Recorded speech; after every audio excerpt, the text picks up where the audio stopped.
old must he be now? 8, 9? I stared at my neighbor, unsure what she was asking. She read the confusion on my face. Your cute little guy. I saw him biking down the lane earlier. He must be old enough for, what, grade 4? Right? Mrs. Babbage was a bit on the older side, but I never thought she'd shown signs of dementia. Not until now. I awkwardly opened my mouth. Oh, right. My little guy.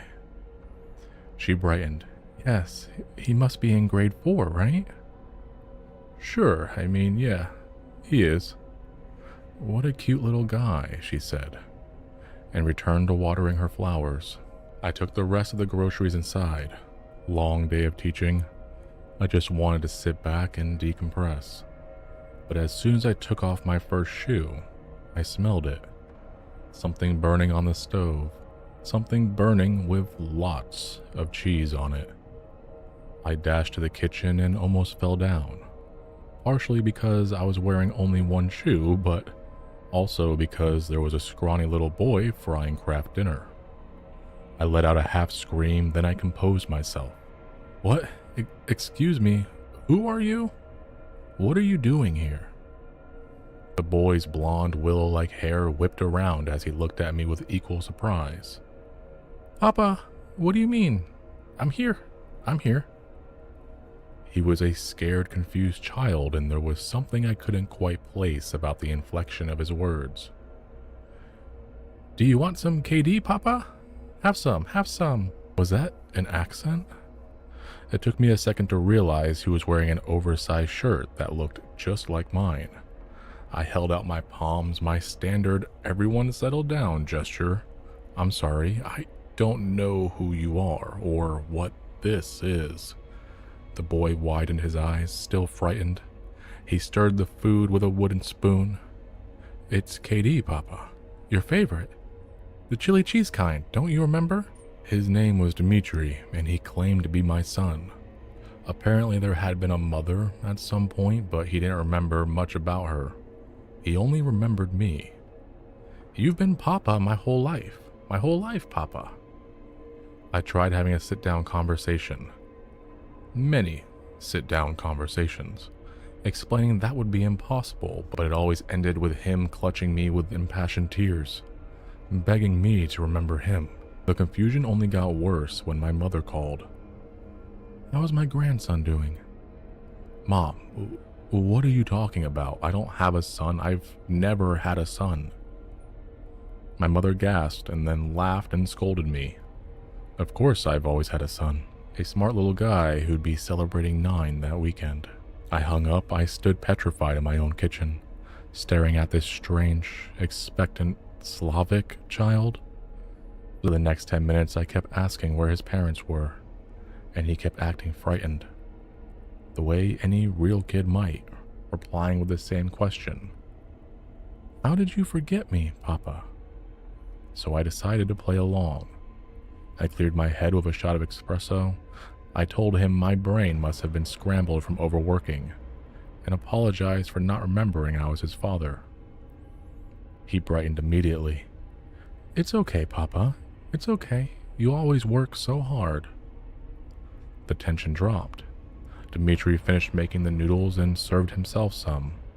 I politely declined and watched him eat. He watched me watch him eat. So you're okay now? You're not angry? No, I said. I'm not angry. I was just, a little scrambled. His eyes shimmered. So we can be normal now? A chill trickled down the back of my neck. Everything will be fine, I eventually said. No need to stress. Enjoy your noodles. To my shock and dismay, Dimitri also had his own room. My home office had somehow been replaced by a barren clay-walled chamber filled with linens, curtains, old wooden toys, and a simple bed. The smell of bread and earth wafted throughout. I watched him play with blocks and spinning tops for about half an hour before he started to yawn. It was the strangest thing tucking him in. He didn't want to change into pajamas or anything. He just hopped into his straw bed and asked me to hold his hand. Dimitri's fingers were cold, slightly clammy little things. It was very bizarre comforting him like my own son, but it appeared to work. He softened and lay still.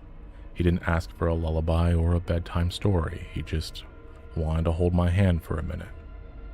Thank you, Papa. I'm so glad you're here. So glad you can be my Papa. Good night. By 9:30, he gave small, childlike snores. He had fallen asleep. Cautiously, I called Pat, a close colleague of mine. She had the same reaction as my mother. Harlan, of course you have a son. From your marriage to Svetlana. My marriage to who? You met her in Moscow when you were touring Europe? It was true. I'd guest lectured 15 years ago across the UK, Germany, and Russia.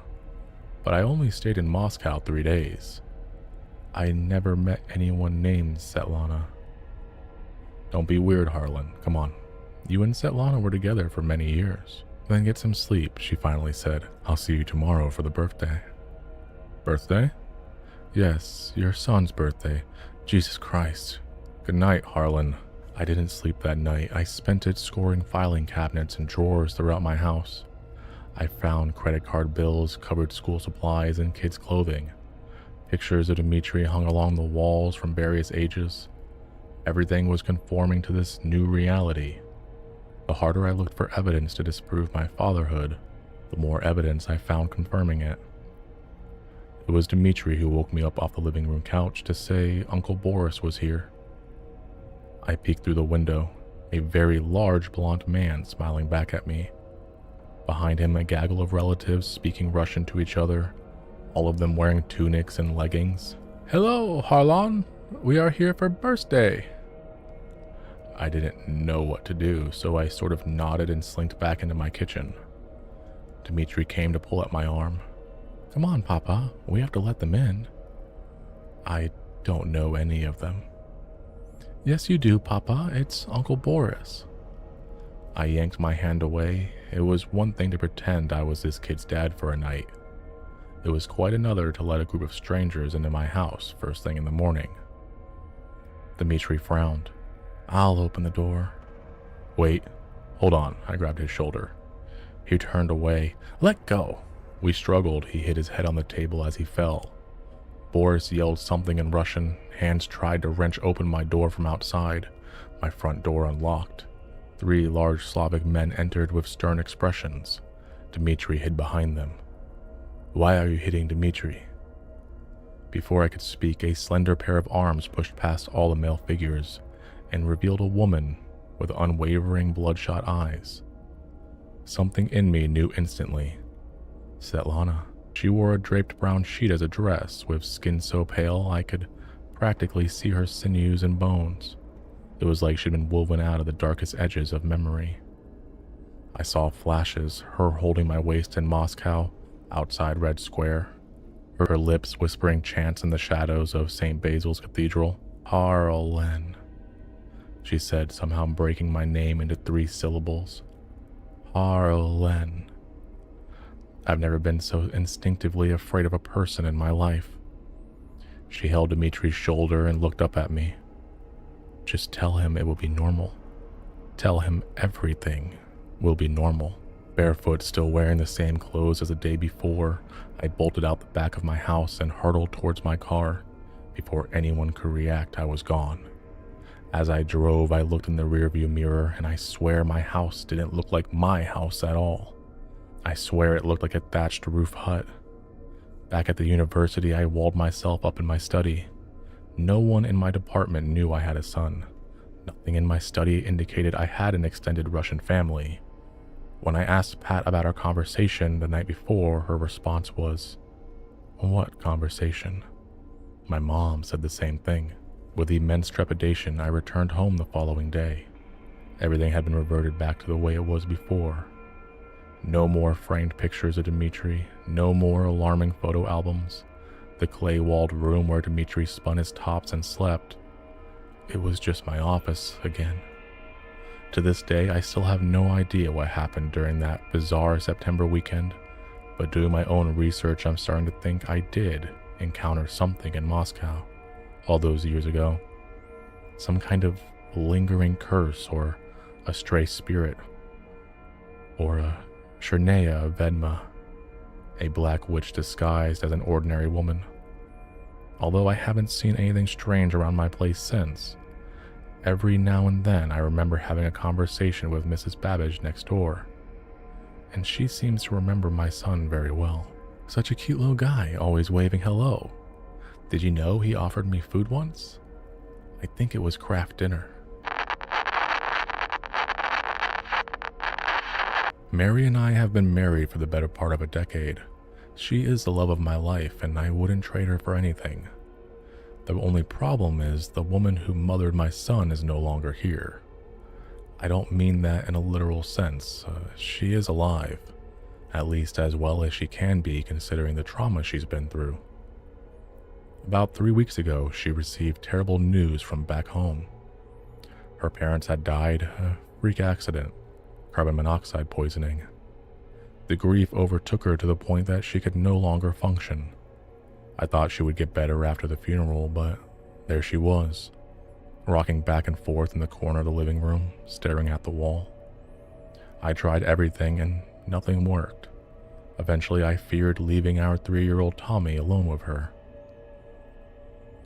One day, when she seemed in better spirits, I sat beside her and took her hands. Honey, I'm really worried about you. My voice cracked. I want to help you, but I can't find a way to take your pain away. For a long moment, I thought my words had fallen on deaf ears. Then her gaze dropped. No one can help me. Monotone, cold. Only he can help me. I looked at the wall. Its blank white surface did not instill confidence in my wife's sanity.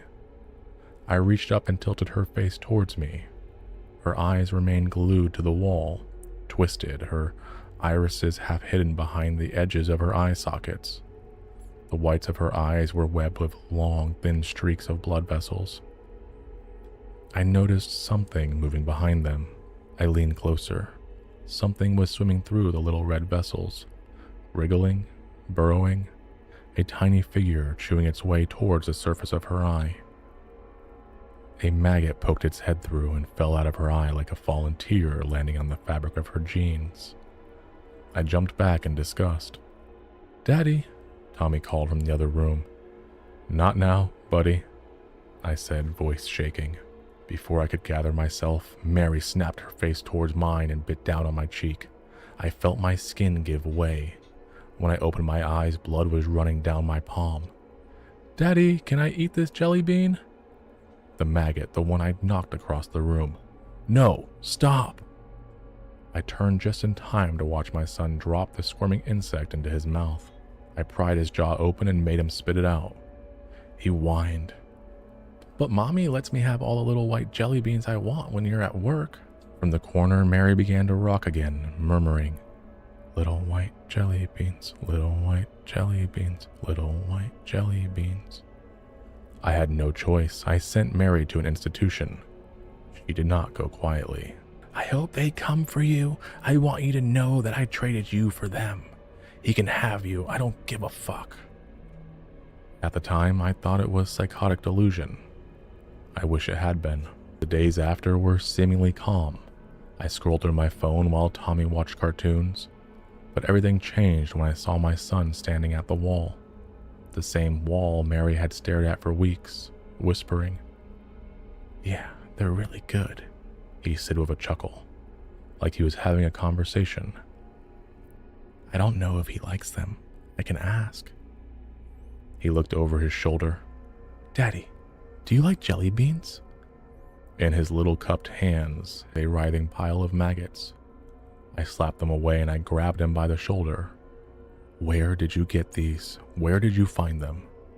He pointed at the wall. "The man told me they were from Grandma and Grandpa." "What man, Tommy?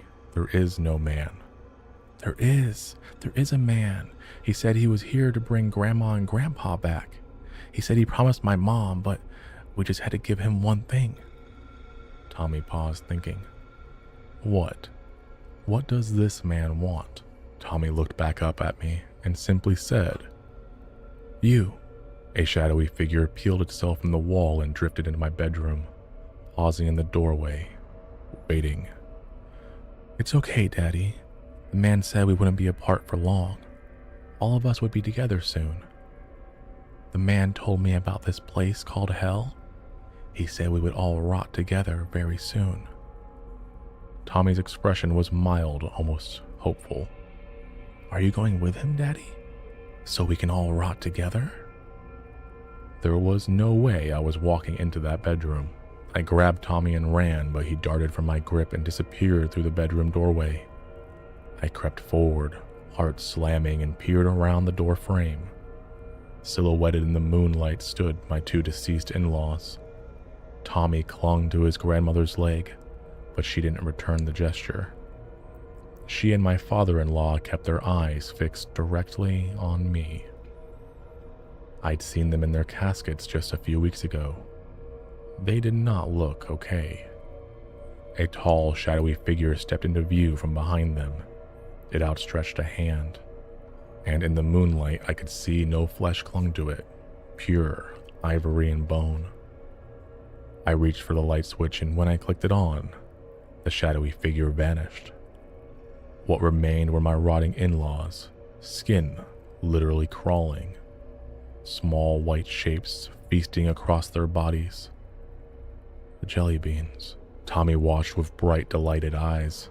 He plucked one off his grandmother's leg and popped it in his mouth before I could stop him. My mother-in-law's eye slipped from its socket, dangling.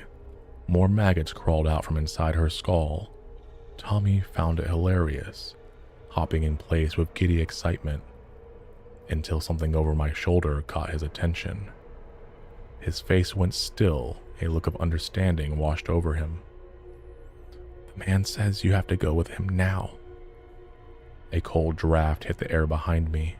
A bony hand crept into view, caressing my shoulder, gripping it with a ferocity that nearly cracked the bone. I tore free and spun around. A tall skeleton cloaked in a black shroud, a scythe in its hand. The blade glistened under the fluorescent lights. 2 holes where its eyes should be, black as midnight. No matter how bright the room was, it outstretched a hand. I stumbled back into cold flesh, my father-in-law standing directly behind me. Bugs fell from his shirt onto mine. I grabbed Tommy and pried his hands away from the corpse and ran. We made it to the bathroom and I slammed the door. "I don't think it'll hold." Tommy tells me calmly that I belong to the man now, no matter what I do. I'm asking for help. I don't know what to do. I'm pretty sure my wife made a deal with death. Screwed. Fucking screwed. A few years ago, I bought a farm for me and my son.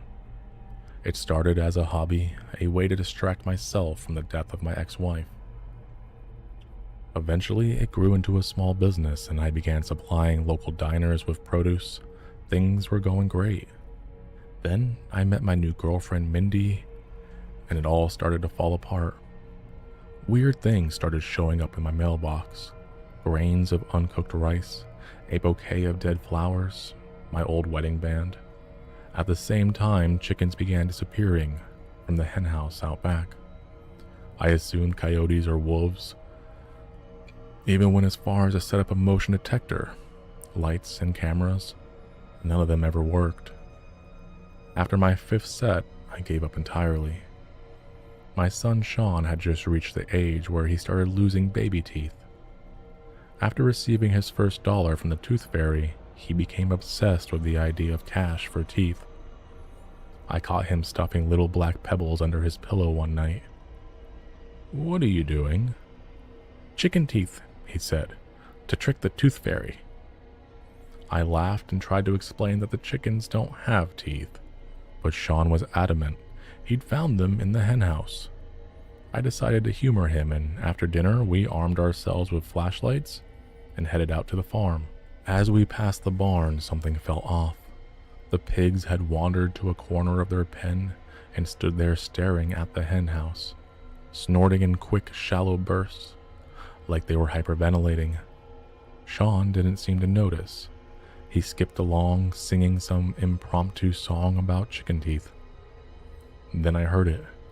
Wet smacking, crunching coming from the henhouse. Whatever was killing my chickens. I scooped Sean up and ran back to the house, dropped him off and grabbed my gun. I raced back to the henhouse, rifle ready, but the munching had stopped. Instead, I found a message written in hen's blood on the floor of the coop. Till death do us part. Just as I finished reading it, I heard screaming from the house. Sean. I sprinted back. The back door was locked.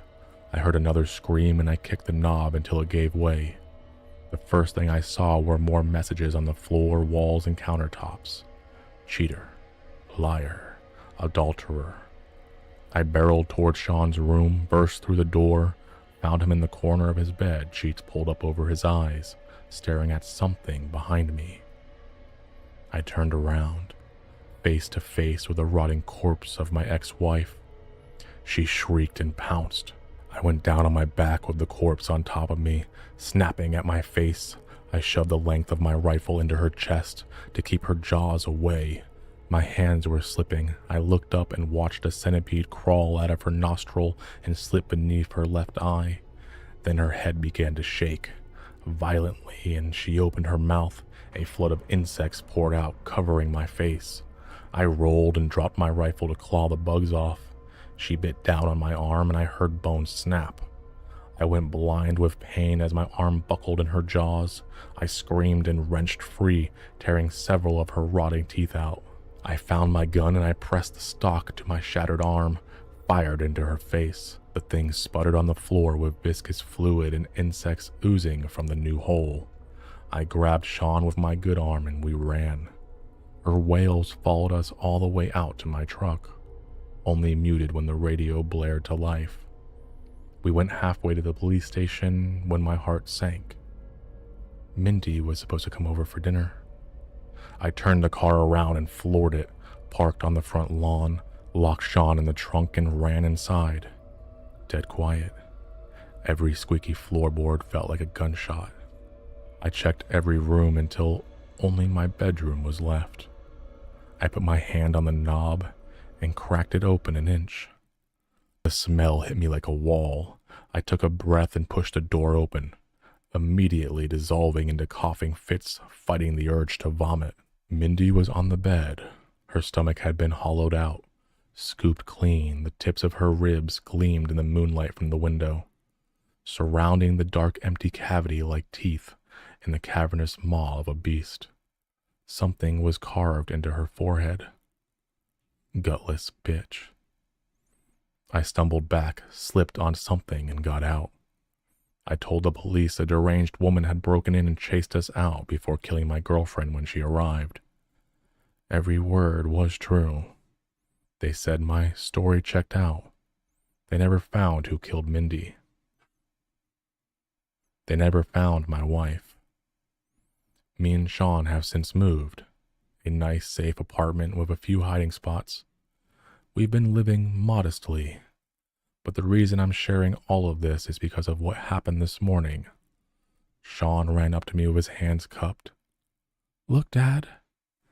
He uncupped his hands to reveal small, dark, rotten-looking pebbles. I found chicken teeth under my bed.